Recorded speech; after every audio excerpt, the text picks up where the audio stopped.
Nina's hogging the fuel dock again. That darn Christopher Columbus thinks he owns the place. A sailboat in the moonlight and June. Wouldn't that be heaven? Oh, heaven just for two. A soft breeze on a June night and June. What a perfect setting for letting dreams come true. Look, there's Christopher Columbus's ship, the Pinta. She's got a slight lisp to the weft.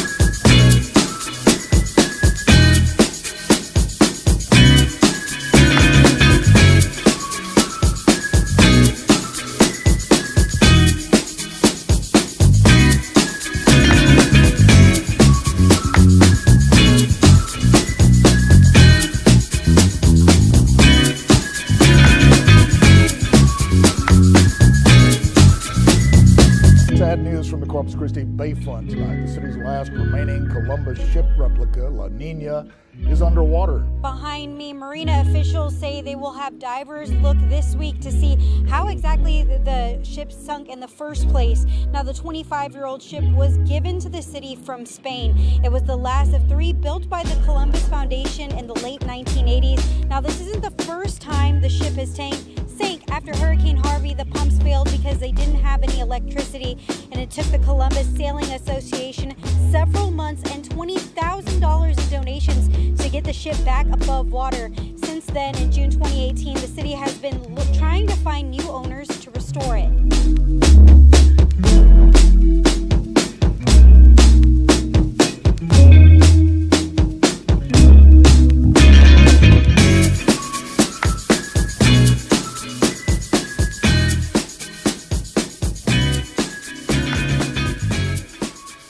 Well, my little sister Sheila joined us all the way from Orillia, Ontario, and she's come down to spend maybe a week and a half with us.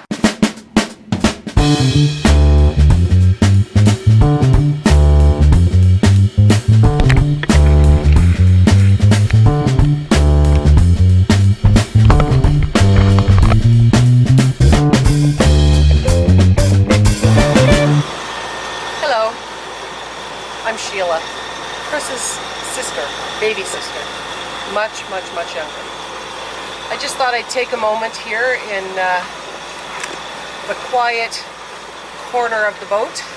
We are on our way to Green Cove, and I've been having an absolute blast. I can't tell you all the fabulous things we've seen. Manatee, if you've never seen them, they're incredible. The dolphins off the side of the boat. Fabulous. I've also learned quite a bit while being on the sailboat. The port side is the left side. Good to know. Easiest way to remember is both words only have 4 letters. Starboard is the right side, and that's because it's not the left side, so that should be easy enough to remember. I've also learned that getting into a dinghy isn't quite as easy as it looks. However, they're much sturdier than they look, so no need to be afraid of that, which I was terribly afraid. What else have I learned?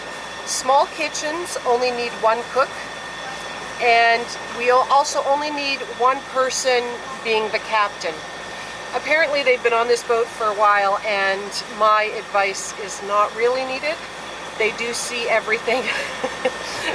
So my depth perception's a little off, and when I'm panicking that somebody's getting too close or something, they're so calm.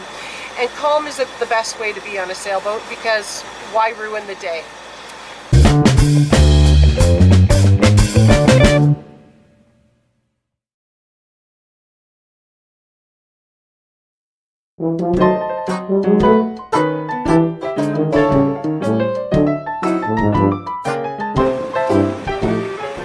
Well, we missed this going down, but heading St. Augustine. It's a beautiful town. It is jammed with boats today, and we don't know exactly why. We're going to go into town and ask at the marina what's going on, but it seems this weekend, for whatever reason, there's a lot of boats here. There is hardly a spot left for anyone. So we're going to give that a shot. We're also sailing into town, motor sailing actually. We're running at 7.5 knots into the city. Beautiful tide pushing us in and lots of wind, so here we go.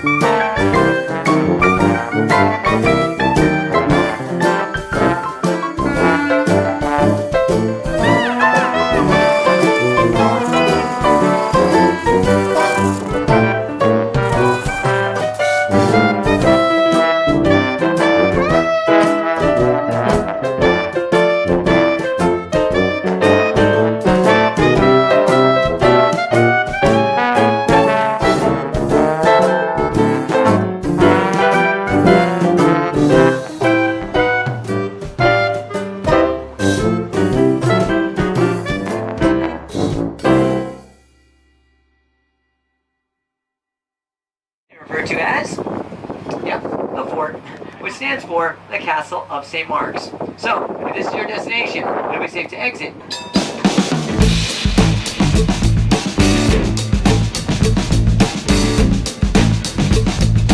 Stuff that hangs off the branches, it's not just moss.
Okay, we made it to St. Augustine, and I am sitting aboard a boat that met, it seemed, all of the criteria that we'd set out for a boat, but we weren't too sure whether to pull the trigger on it or not. And although I probably could have made the offer sight unseen because the price was ridiculous, I could have taken this boat, but anyway, we decided for whatever reason not to. We just arrived in St. Augustine, and I've come now to look at what I passed up, and I'm not sure how I feel. Like, it's a tremendous amount of work, although it's less work than the one that we looked at in earlier anyway, but it's still a lot of boat. My goodness, like, everything I'm looking at needs attention, mind you. All the teak is a disaster. The deck they've coated with some sort of an anti-skid, and it probably didn't do it super well, but for the price, oh my goodness. So again, not too terribly sure how I feel about it, but anyway, for whatever reason we decided to pass on it, and now I'm sitting aboard and I'm wondering if we made the right decision. She's a 1981 Ted Brewer designed Pan-Oceanic 43 for $12,000. That's US though, which is what, $75,000 Canadian, something like that.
What do you think I should have done?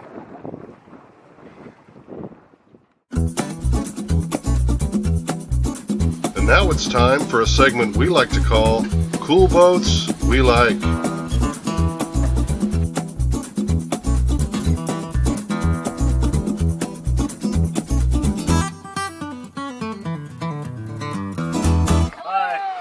Welcome to Cool Boats We Like.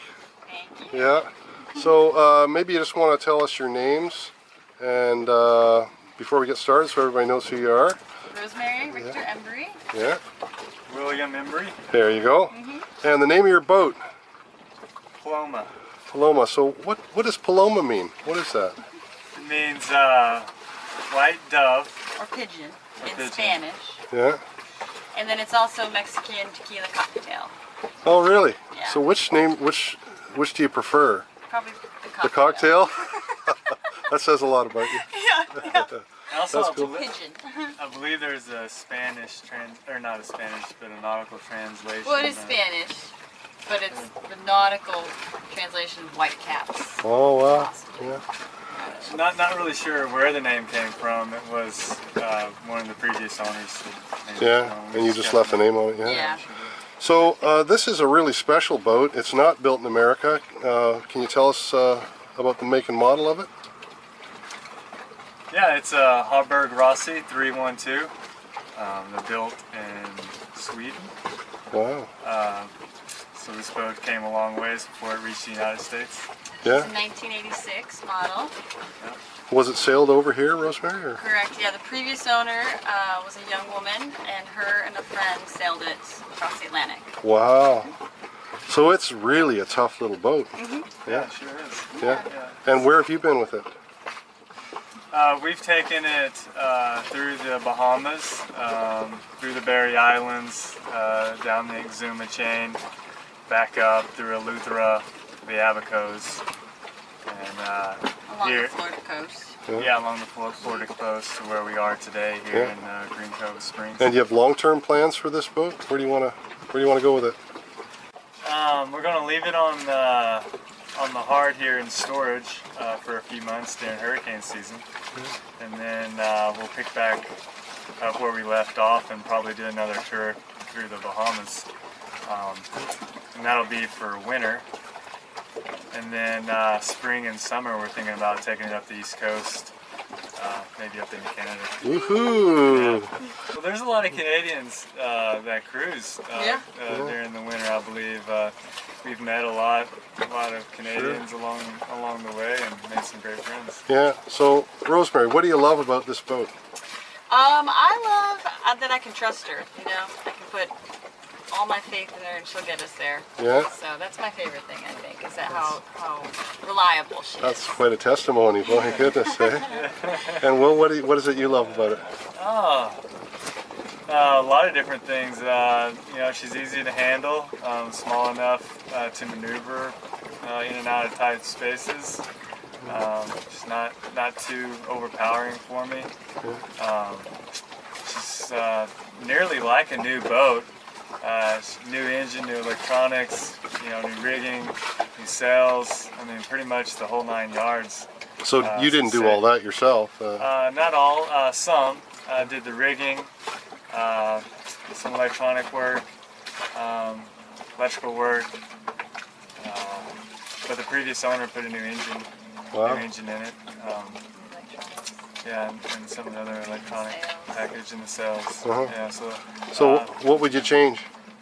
What would I change? Oh, A little more, the layout, the like doorway to the V-berth is pretty small. Like it's like climbing into a little cave. Yeah, there's a lot in this boat. I remember, like it's got lots of really interesting elements, but they're all kind of shrunk down to fit the the size of the boat, eh? Yeah. Well, we've sailed along with you guys, and you certainly are a pretty fast boat, I think. And for her size, she really moves along well, eh? And, Yeah, she does. and I can testify that you have been in all the places you've said, because I've seen you in half of them. been there along with us, yeah. That's right. Proof. Any thoughts of crossing the ocean with her again, or? I don't think so. No? There's I mean, it would be a long time away. There's just so much to see within reaching distance, easy reaching distance from us, that I feel like we can nearly spend a lifetime, you know, seeing more of the Bahamas. Yeah. Especially the southern part, and even the United States, all of the East Coast, Canada. Yeah. This isn't your first boat though, is it? No, it's our second one. The previous one was in Arkansas, so it was like, how big was it? 21 foot or something like that? It was an American Spirit, 6.5. But people might like to know this. You two are real outdoor adventurers. Yeah. And you don't just sail. So your next adventure is going to be on two wheels. You want to tell us a bit about that? Or? Yeah, so when we put the boat up on the hard, we're going to cycle across the United States, go see some family. That's probably one of the toughest things about cruising on a boat is you're not around your family very much. So. Yeah. Well, you two are a real inspiration, and we've really enjoyed meeting the two of you.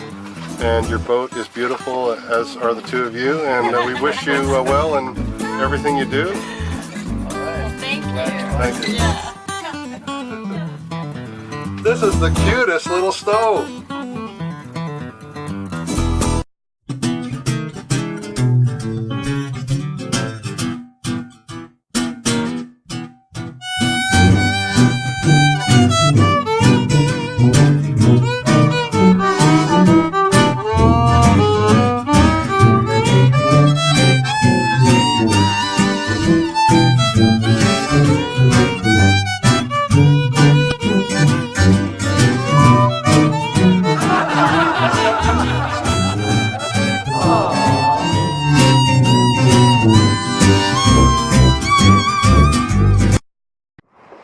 Listen, I know we've been talking about getting a new boat, but this is ridiculous. Talk to me.